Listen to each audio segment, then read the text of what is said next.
Chapter the last of the Adventures of Huckleberry Finn, out of bondage. Paying the captive. Yours truly, Huck Finn.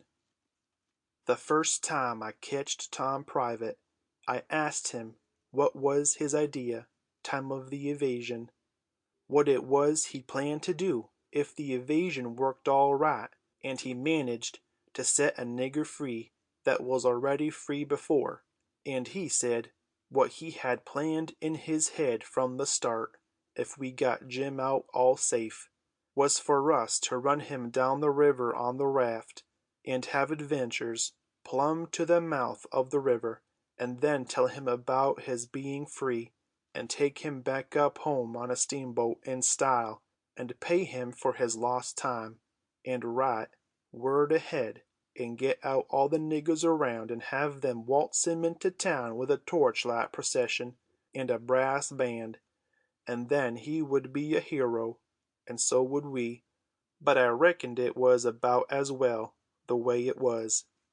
We had Jim out of the chains in no time, and when Aunt Polly and Uncle Silas and Aunt Sally found out how good he helped the doctor nurse Tom, they made a heap of fuss over him, and fixed him up prime, and give him all the wanted to eat, and a good time, and nothing to do. And we had him up to the sick room, and had a high talk, and Tom give Jim $40 for being prisoner for us so patient, and doing it up so good, and Jim was pleased most to death, and busted out and says, "Dar now, Huck, what I tell you? What I tell you up dar on Jackson Island? I told you I got a hairy breast, and what's the sign on it? And I told you I've been rich onct, and I'm going to be rich again. And it's come true, and here she is. Dar now, don't talk to me. Signs is signs, mind I tell you. I knowed just as well 'at I's is going to be rich again as I's a standing here this minute."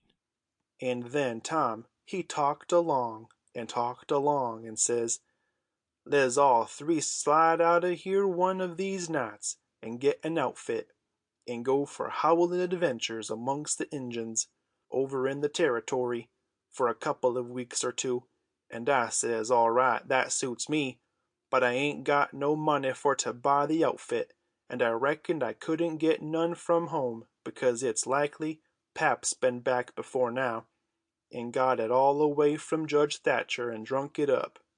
No, he hain't. Tom says, It's all there yet. $6,000 and more. And your pap hain't ever been back since. Hadn't when I come away, anyhow. Jim says, kind of solemn. "He ain't a-comin' back no more, Huck."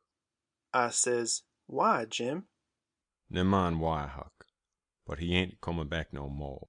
But I kept at him, so at last he says, "Don't you remember the house that was floating down the river, and they was a man in dar, kivered up, and I went in and unkivered him, and didn't let you come in?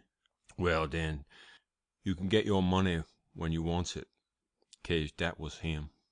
Tom's most well now, and got his bullet around his neck on a watch guard for a watch, and is always seeing what time it is, and so there ain't nothing more to write about, and I am a rotten glad of it, because if I'd a known what a trouble it was to make a book, I wouldn't a tackled it, and ain't a going to no more, but I reckon I got to light out for the Territory ahead of the rest, because Aunt Sally she's going to adopt me and civilize me, and I can't stand it.